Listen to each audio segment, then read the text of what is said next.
Are you tired of living paycheck to paycheck? Do you dream of financial freedom but just don't know where to start? Well, buckle up, because today we're cracking the code on attracting wealth with a classic book called The Science of Getting Rich by Wallace D. Wattles. This book isn't about some get-rich-quick scheme. We're talking about a philosophy, a way of thinking that can completely transform your relationship with money. We spent hours combing through this book, condensing its wisdom into easy-to-understand nuggets of gold just for you. By the end of this video, you'll have a roadmap to reprogram your mind for abundance and unlock your true wealth potential. But before we dive in, remember, knowledge is power, but it only works if you use it. So if you're serious about attracting wealth and building a life of financial freedom, smash that subscribe button and hit the notification bell. Let's do this together, Wealth Alchemy fam. Let's turn your financial dreams into reality. Okay, let's break down Chapter 1 of The Science of Getting Rich in a super simple way. Imagine a life where you can have anything you want. A nice house, good food, maybe even a cool gadget or two. That's what the book calls being rich. The author says it's not wrong to want this kind of life. In fact, it's actually good for you. Having money lets you learn more, grow as a person, and take care of yourself better. It's like having more tools to build a happy life. Some folks might say being poor is somehow noble, but the book argues that being broke limits what you can do. You can't reach your full potential if you're constantly worried about money. The main idea of this chapter is that getting rich isn't just luck, it's like a science. There are ways to think and act that can help you attract wealth. Just like learning to ride a bike, there are steps you can follow to get good at getting money. So, if you've ever felt stuck financially, this chapter is saying there's hope.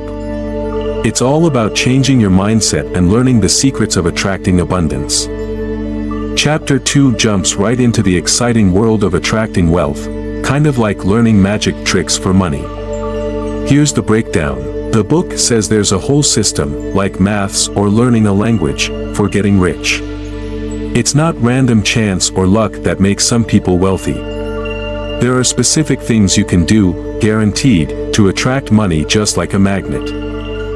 Imagine two businesses side by side, selling the same stuff. One owner gets rich, the other stays stuck.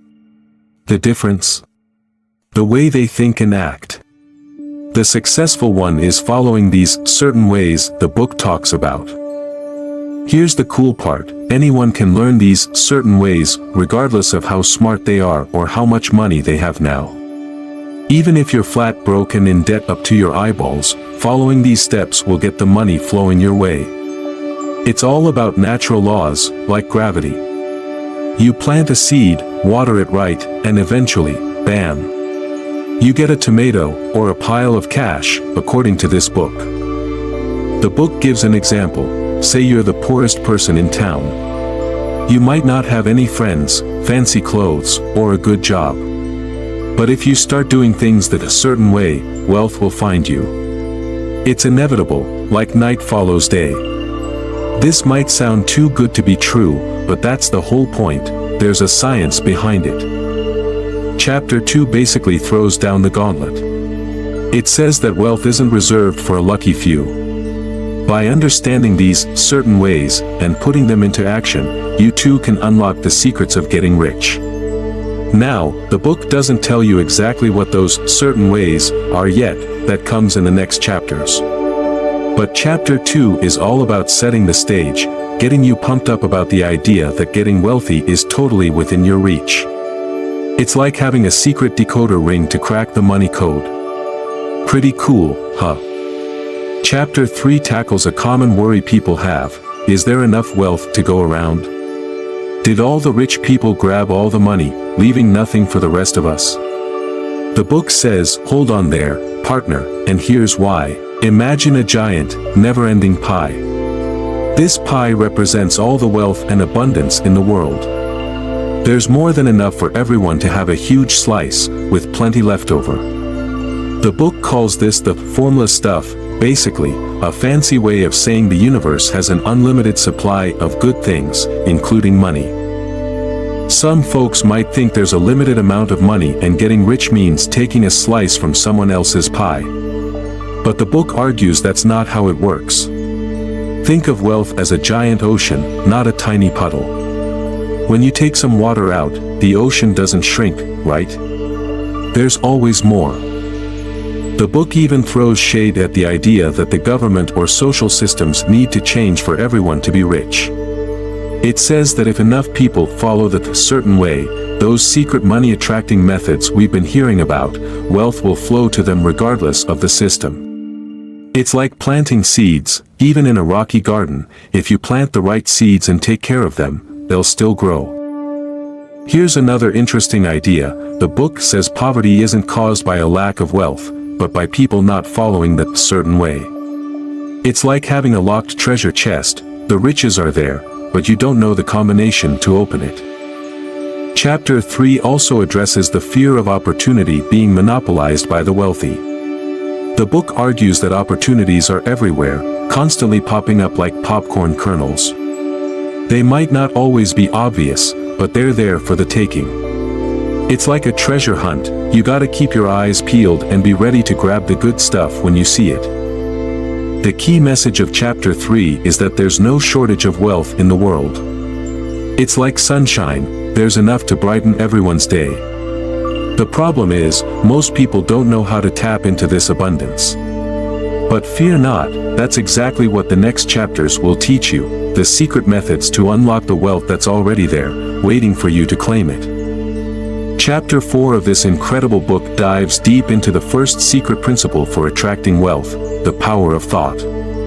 Buckle up, because this gets a little trippy. The book claims that everything in the universe, from your fancy phone to the chair you're sitting on, started as a thought. There's a formless substance, kind of like invisible building blocks, that makes up everything. And guess what? Our thoughts can actually shape this formless substance and turn them into real things, including money. Imagine a giant pot of Play-Doh. You can mold it into anything you want, a car, a castle, or even a pile of cash. Our thoughts, according to the book, work in a similar way. By focusing on getting rich and picturing yourself with wealth, you're basically molding the formless substance to create your desired reality. Here's the catch: it's not just about casually wishing for money. The book emphasizes the importance of holding a strong, clear thought about being rich. It's like giving the formless substance a very specific blueprint to follow. Vague ideas won't work. You gotta see yourself surrounded by abundance and truly believe it's possible. The chapter also warns against negative thoughts about money. If you're constantly worrying about bills or focusing on how broke you are, you're sending the wrong message to the formless substance. It's like telling the Play-Doh to make a monster instead of a mountain of cash. Chapter 4 goes on to say that most people think according to what they see around them, the bills piling up, the empty fridge. But to get rich, you gotta flip the script. You need to think in spite of appearances. Even if you're currently struggling financially, you gotta hold on to the belief that wealth is coming your way. It's like planting a seed. Even though you don't see a flower yet, you gotta believe it's growing underground. This chapter is a bit of a mind bender, but the core message is clear: your thoughts are powerful tools for attracting wealth. By focusing on abundance and believing in your ability to get rich, you're setting the wheels in motion to make it happen. It's like having a magic paintbrush that paints your dreams into reality, one positive thought stroke at a time. Chapter 5 takes a step back from the fantastical world of formless substance and dives into a more practical concept: increasing life. Here's the breakdown. The book argues that getting rich isn't just about accumulating money, it's about expanding your life potential in all areas. It's like growing a magnificent tree. You want it to be tall, strong, and bear plenty of fruit. The same goes for your life. You want it to be rich in knowledge, skills, experiences, and of course, wealth. Wattles, the author, says every living thing naturally strives to increase its life. Think about a plant reaching for sunlight or a puppy learning new tricks. That same drive exists within us too. We're wired to learn more, do more, and be more. Here's the connection to wealth. The book argues that by increasing your life in all aspects, you become more valuable to the world. Imagine a toolbox. If it's filled with all sorts of useful tools, it's much more valuable than a rusty one with just a hammer. The more you learn, develop your skills, and contribute to the world, the more opportunities for wealth will come your way. It's like planting a variety of seeds in your garden. Some might not grow, but others will blossom into beautiful flowers, or, in this case, financial rewards. Chapter 5 also tackles the idea that poverty is somehow virtuous. The book argues that being poor actually limits your ability to contribute to the world and experience life to the fullest. It's like trying to build a house with just your bare hands. It's possible, but way harder than having a toolbox full of resources. Here's the key takeaway: getting rich isn't about greed or taking from others. It's about becoming a more valuable version of yourself and using those resources to contribute to the world and live a more fulfilling life. It's a win-win situation. You get the wealth, and the world benefits from your increased potential. Think of it like climbing a mountain. The higher you climb, the more expansive the view becomes. By increasing your life, you're not just reaching the peak of financial abundance, you're also gaining a broader perspective and a richer experience of the world around you. Chapter 6 dives into the nitty-gritty of how riches actually come to you. It dispels some common myths and offers some interesting ideas about attracting wealth. Here's a breakdown: fair play, not shark tactics. The book throws away the idea that getting rich requires cutthroat competition or taking advantage of others. It argues for a certain way, an approach based on fairness and creating value. Imagine a game where everyone wins, not a zero-sum situation where someone has to lose for you to gain. Giving more than you take. Waddell suggests that true wealth comes from providing more value than you extract.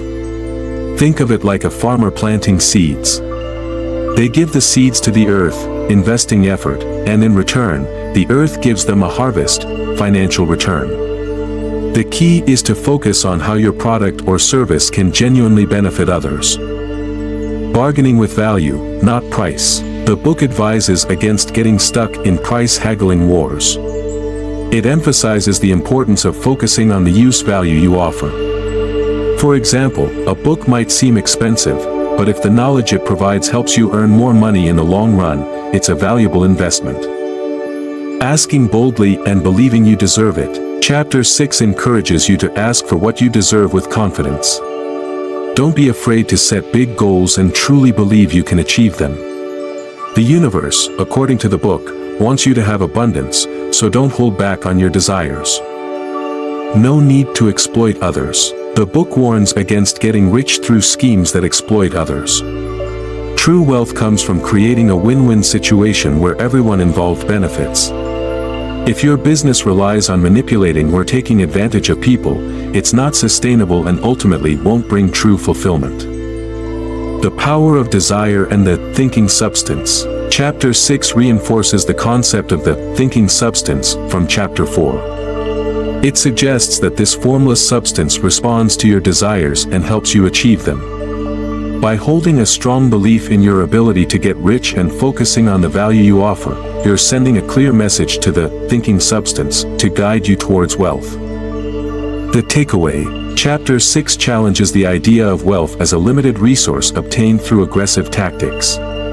It presents a more collaborative approach where focusing on creating value, acting fairly, and believing in abundance are the keys to attracting riches. It's about aligning yourself with the flow of the universe and using your desires and actions to tap into the ever-present potential for prosperity. Chapter 7 shifts gears a bit, moving from the mechanics of attracting wealth to the importance of cultivating an attitude of gratitude. Here's a breakdown of the key ideas. The book argues that gratitude isn't just a nice feeling, it's a crucial principle in the science of getting rich. It acts like a bridge, connecting you to the source of abundance in the universe. Imagine a river overflowing with wealth. Gratitude is the act of acknowledging the flow and expressing appreciation for what you already have. Waddles argues that a grateful mind is a receptive mind. When you focus on what you lack, you close yourself off to new opportunities. But by appreciating the good things in your life, big or small, you create an openness to receive even more. It's like tilling the soil in your metaphorical wealth garden. Gratitude prepares the ground for new seeds of abundance to be planted and flourish. The chapter also explores the connection between gratitude and creative thought. When you're thankful, you align yourself with the positive energy of the universe. This positive energy fuels your creativity and allows you to come up with new ideas and solutions to attract wealth. It's like having a brighter light bulb in your head. You see opportunities and possibilities more clearly. The book warns against dwelling on negative thoughts or feelings of lack. Focusing on what you don't have creates a negative vibration that repels abundance.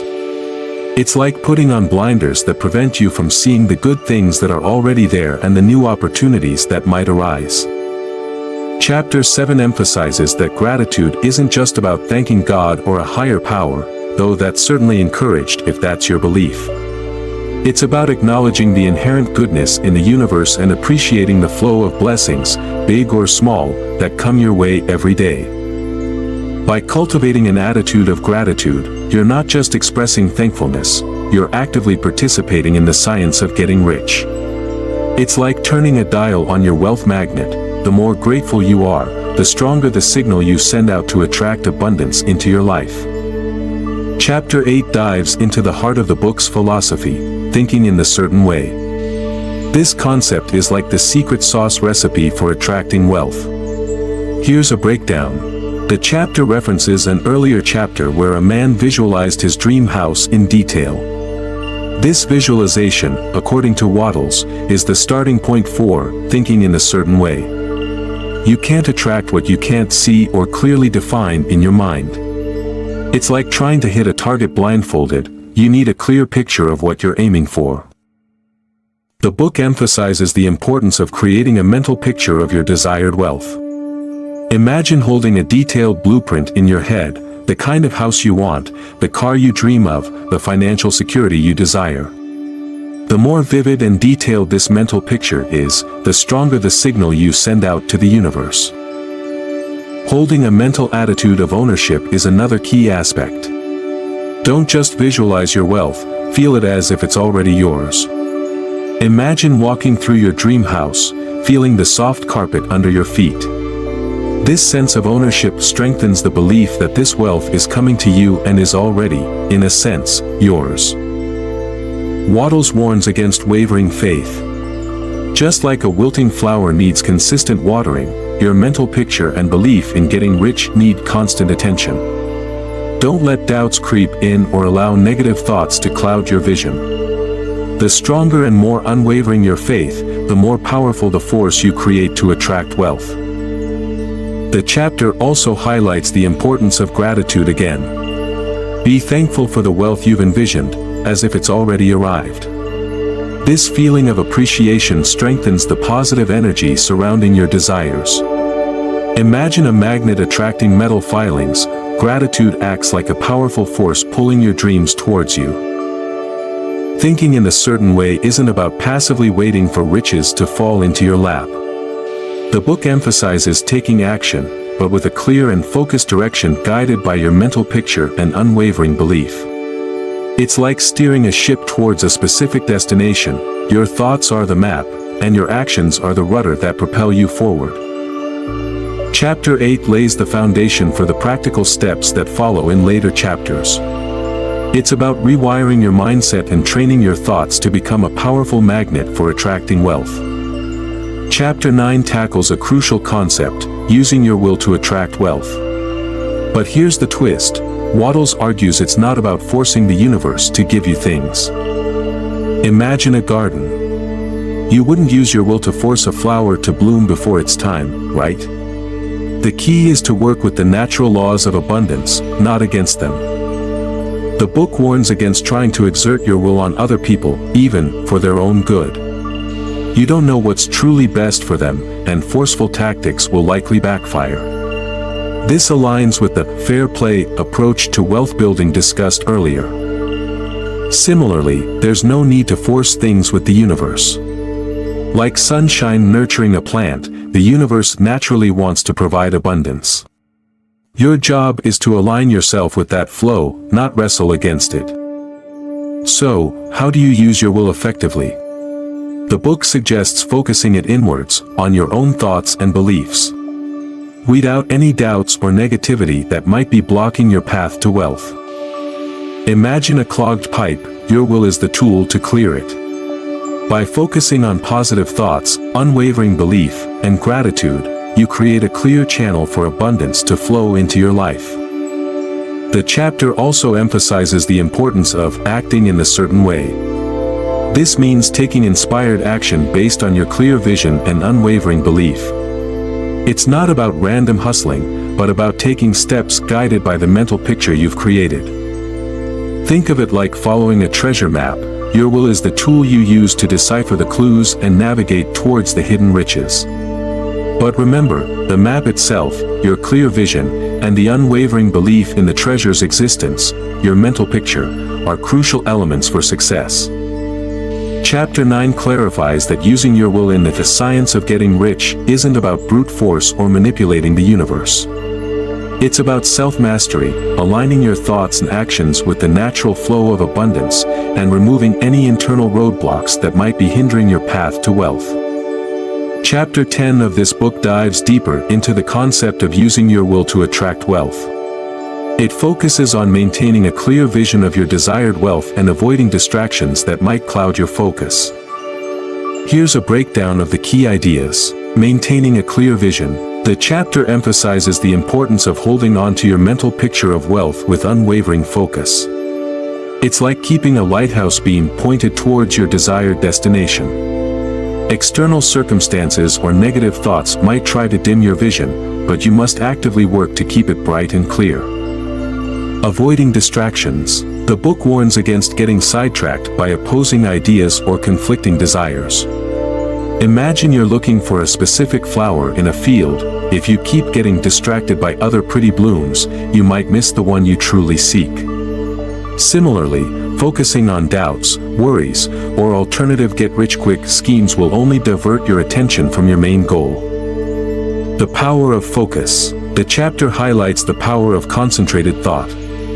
By holding a clear and unwavering mental picture of your desired wealth, you send a powerful signal to the universe.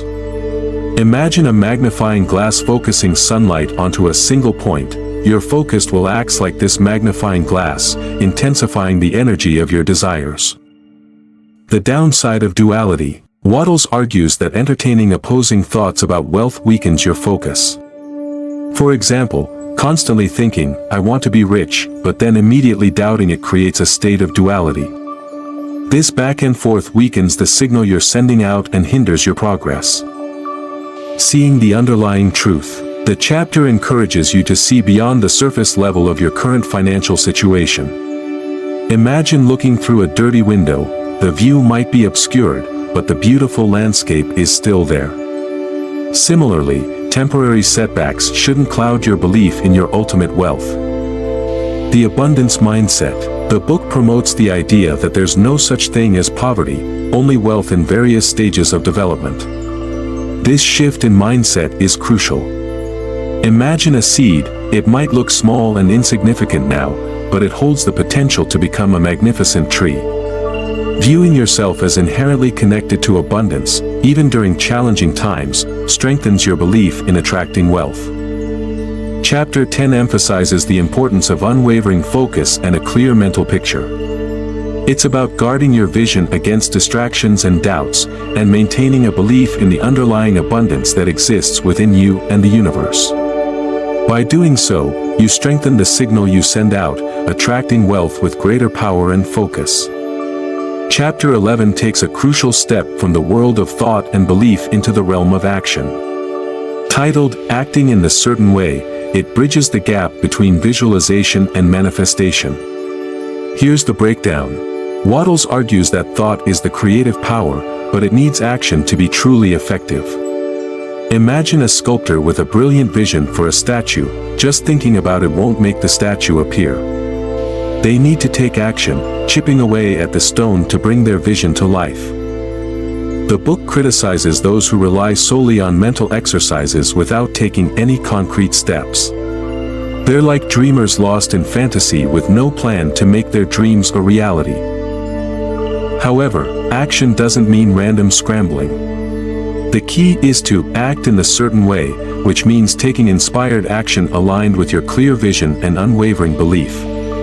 It's not about desperate hustling, but about guided steps based on your mental blueprint. The chapter acknowledges that your current circumstances might not be ideal. You might not have the perfect job or the ideal resources. But here's the encouraging part. Wattles argues you can still start acting in a certain way right now. Imagine a seed. It doesn't wait for perfect soil conditions before it starts sprouting. Similarly, you can take small, inspired actions towards your wealth goals, even with limited resources. The chapter also warns against getting discouraged by slow progress. Just like a plant grows gradually, wealth accumulation often takes time.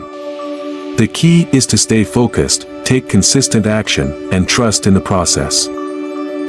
Acting in a certain way doesn't mean waiting for some grand opportunity to appear. It's about finding ways to improve your current situation, even in small ways, while always keeping your ultimate goal in mind. It's like taking the first step on a long journey. Each step, no matter how small, brings you closer to your destination. Chapter 11 marks a turning point in the book. It emphasizes that getting rich requires both powerful thought and inspired action. By taking concrete steps, even small ones, while staying focused on your vision, you bridge the gap between desire and manifestation. Chapter 12 dives into the concept of efficient action. It emphasizes that taking action isn't enough. You need to be strategic and make the most of your efforts. Here's a breakdown. Start where you are. The book encourages you to begin acting on your wealth goals right now, even if your starting point feels inadequate. Imagine a builder who doesn't wait for all the materials before starting construction. They use what they have and get to work. Similarly, you can utilize your current skills, resources, and opportunities to take initial steps towards your financial goals. Do all you can. Wattles emphasizes giving your absolute best effort in whatever you're currently doing. Whether it's your existing job, a side hustle, or any action you're taking towards wealth creation, put your heart and soul into it. Think of a sculptor who pours their full attention into every detail of their work. That's the kind of dedication the book encourages. Focus on daily success. The chapter argues that getting rich is a series of small wins. Don't get discouraged by the long road ahead. Focus on making each day a success, taking steps forward, and learning from any setbacks. Imagine a runner who focuses on completing each lap, not just reaching the finish line. Each day of progress is a victory. Consequences of failure. Wattles warns against inaction or half-hearted efforts. He argues that not taking consistent action towards your goals can have negative consequences, hindering your progress and potentially leading to frustration. Think of a garden. If you neglect it, weeds will take over. Similarly, neglecting your wealth goals can lead to financial stagnation. The power of every action. The book emphasizes that every action you take, big or small, has the potential to move you closer to your wealth goals. By putting power and focus into each action, even seemingly mundane ones, you contribute to the overall momentum towards abundance. Imagine a river. Every drop of water contributes to its flow, no matter how small. Strong action and strong faith. Chapter 12 highlights the importance of combining strong action with unwavering belief. Don't let your actions be fueled by desperation or fear. Instead, take inspired action guided by your clear vision and fueled by your belief in your ability to get rich. Think of a sailor who navigates with both a strong sail and a clear understanding of the direction they need to go. By taking efficient action, you're not just making random moves. You're strategically utilizing your time, energy, and resources to move steadily towards your financial goals. It's about making every action count, no matter how small, as you navigate your journey towards abundance. Chapter 13 tackles a common concern, choosing the right career path for attracting wealth. Titled, Getting into the Right Business, it offers some interesting ideas that might challenge your current thinking. Don't just follow the crowd. The book warns against blindly following the herd mentality when choosing a career. Just because a certain profession seems lucrative for others doesn't guarantee it's the right fit for you. Imagine a flock of birds. While flying together might seem safe, true success comes from finding your unique path. Passion and skill set matter. Waddles argues that success and wealth come more readily when your career aligns with your natural talents and interests. Think of a fish, put it in a tree and it will struggle. But in water, it thrives. Finding a career that taps into your natural abilities allows you to excel and attract opportunities for wealth creation. Focus on growth, not just change. The chapter advises against making drastic career changes solely for the sake of getting rich quick. Instead, focus on growth within your current field. Can you develop new skills, take on more responsibility, or find ways to add more value in your current role?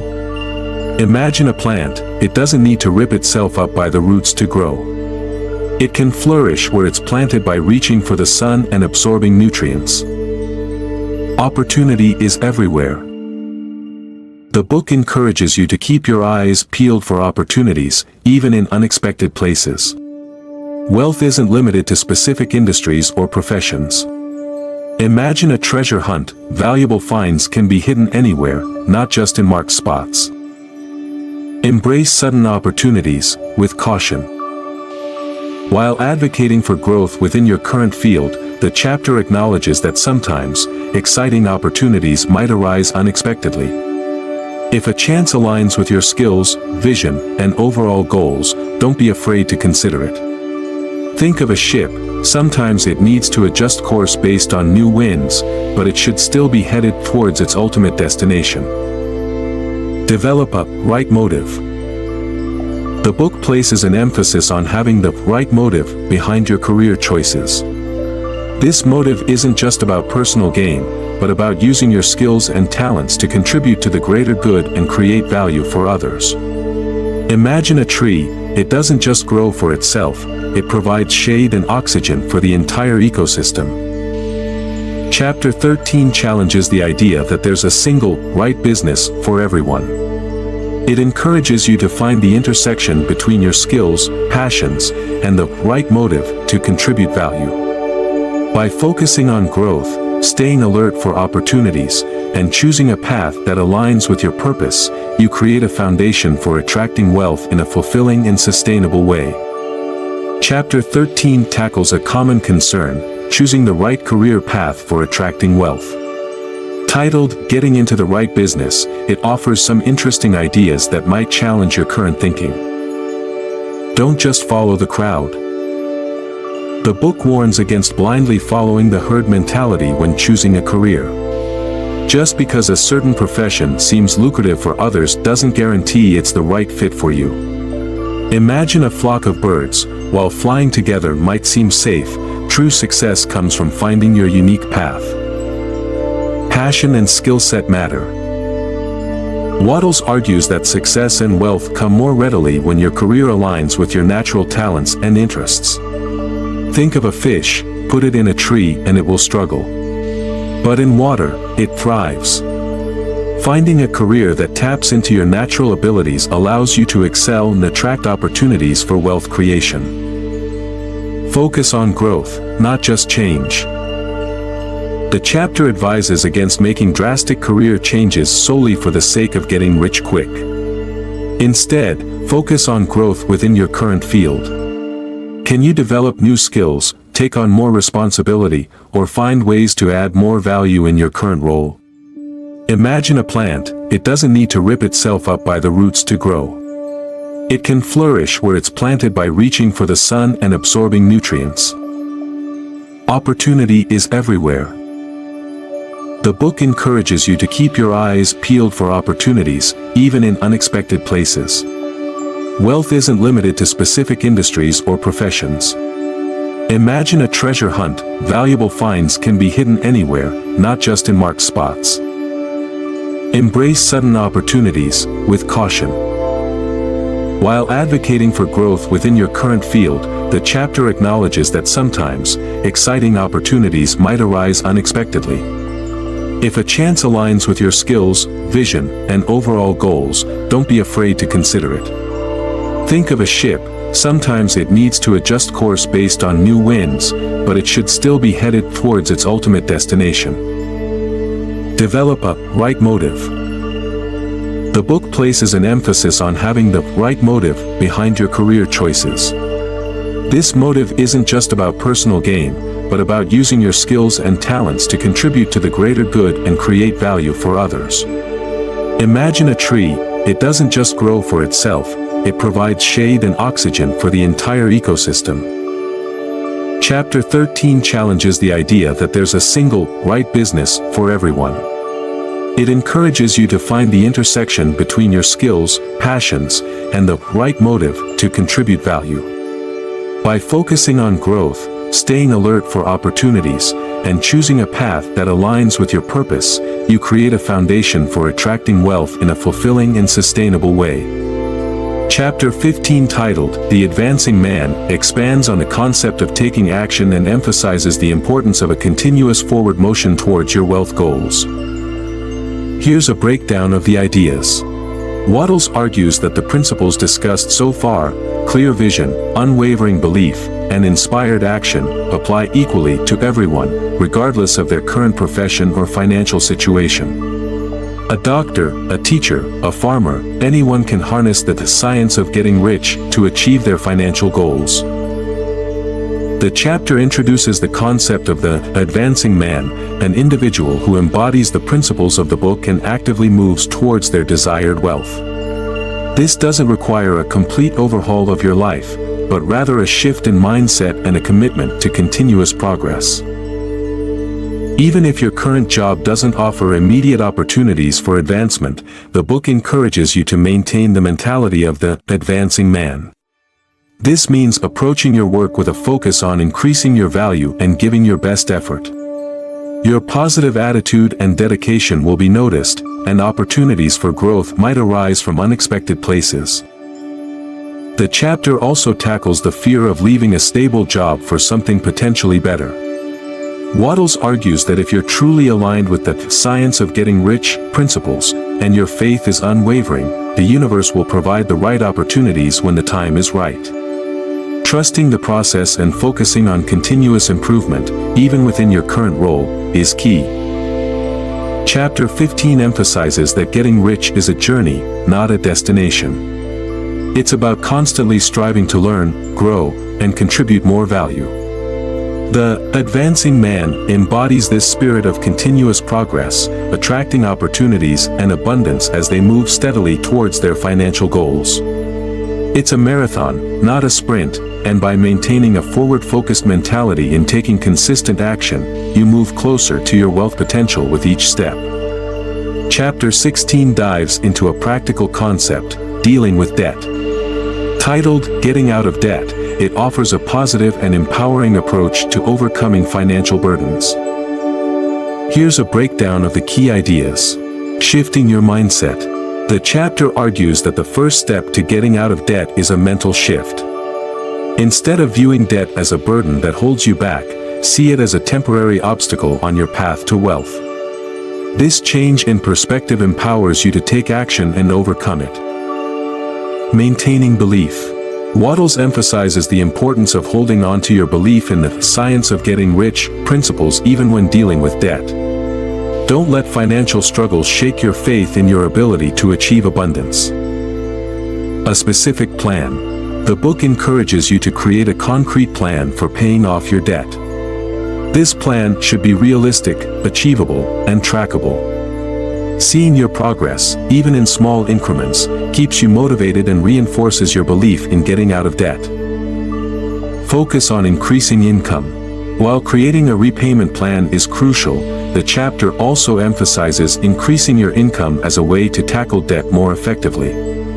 This could involve exploring new opportunities, negotiating a raise, or starting a side hustle. Remember, the more money you bring in, the faster you can chip away at your debt. Living within your means. While increasing income is important, the book also stresses the importance of living frugally and avoiding unnecessary expenses. This doesn't mean depriving yourself, but rather being mindful of your spending and making conscious choices to prioritize your debt repayment goals. Gratitude for what you have. Chapter 16 reminds you to cultivate gratitude for the things you already have, even amidst financial challenges. This positive attitude keeps you motivated and focused on your ultimate goal of financial freedom. Getting out of debt, according to Wattles, isn't just about crunching numbers and making sacrifices. It's about a holistic approach that combines a positive mindset, a strategic plan, and a commitment to living within your means. By applying the science of getting rich principles and maintaining your belief in abundance, you can overcome debt and pave the way for a more prosperous future. Chapter 17, titled The Perfect Prayer, delves into the concept of prayer within the context of attracting wealth. Here's a breakdown of the key ideas. Prayer as a statement, not a plea. Wattles argues that true prayer, in the context of getting rich, isn't about begging or pleading with a higher power. It's a statement of your unwavering belief and gratitude for the abundance that is already yours. Aligning yourself with the formless. The book introduces the concept of the formless intelligence, the unseen force that governs the universe and provides the potential for wealth. Prayer, in this context, is about aligning yourself with this formless intelligence and harmonizing your thoughts and desires with its flow. Gratitude is key. Chapter 17 emphasizes the importance of expressing gratitude in your prayer. Thankfulness for the blessings you already have strengthens your connection to the source of abundance and opens you up to receive more. Visualization in prayer. Wattles suggests incorporating visualization into your prayer. See yourself already in possession of your desired wealth, feeling the joy and security it brings. This reinforces your mental picture and strengthens your belief in its manifestation. Feeling is believing.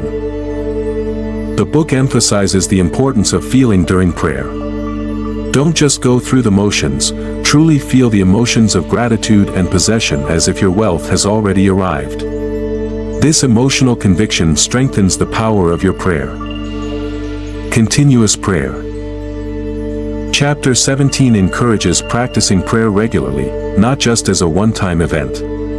Consistent prayer keeps your desires and intentions at the forefront of your mind and reinforces your alignment with the flow of abundance. Wattles argues that prayer, when approached in this way, is a powerful tool for attracting wealth. It's not about manipulating the universe, but about aligning yourself with its natural laws of abundance through gratitude, visualization, and unwavering belief. By practicing the perfect prayer, you actively participate in the process of attracting the wealth you desire. Chapter 18 is titled The Law of Supply. It dives into the concept of receiving wealth and the natural tendency of the universe to fulfill your desires. Here's a breakdown of the ideas. Wattles argues that there's an inherent law of supply at play in the universe. Just as nature provides everything a plant needs to grow, the universe has an abundance of resources waiting to fulfill your desires, including wealth. The key, according to the book, is to align yourself with this law of supply. This alignment happens through the practices discussed throughout the book, holding a clear vision of your wealth, maintaining unwavering belief, taking inspired action, and expressing gratitude. The chapter uses the metaphor of an infinite invisible bank to represent this universal abundance. When you align yourself with the principles of the book, you're essentially making a deposit into this bank through your positive thoughts, beliefs, and actions. The law of supply then ensures a natural withdrawal in the form of the wealth you desire. However, impatience or a lack of faith can disrupt this flow. Wattles cautions against getting discouraged if wealth doesn't materialize overnight. Trust the process, keep your desires clear, and continue taking inspired action. The law of supply works in its own perfect timing, and your wealth will come to you when the conditions are right. Chapter 18 also addresses the misconception of limited resources. The book argues that wealth is not a finite pie, there's enough abundance for everyone to achieve their financial goals. Focusing on gratitude and the success of others strengthens the flow of abundance for yourself as well. By understanding and aligning yourself with the law of supply, you tap into the universe's inherent generosity. Your desires don't deplete a limited resource pool, instead, they activate a natural flow of abundance that brings you the wealth you seek. Alright, Wealth Alchemy fam, that's all we have for The Science of Getting Rich. Remember, this book is just a starting point. True wealth creation comes from consistent action, unwavering belief, and aligning yourself with the flow of abundance. If you enjoyed this breakdown, leave a thumbs up to let us know what kind of classic wealth books you'd like us to tackle next. And don't forget to subscribe so you never miss out on our treasure trove of financial knowledge. We'll see you on the next one, and remember, your wealth potential is limitless. Until then, stay prosperous.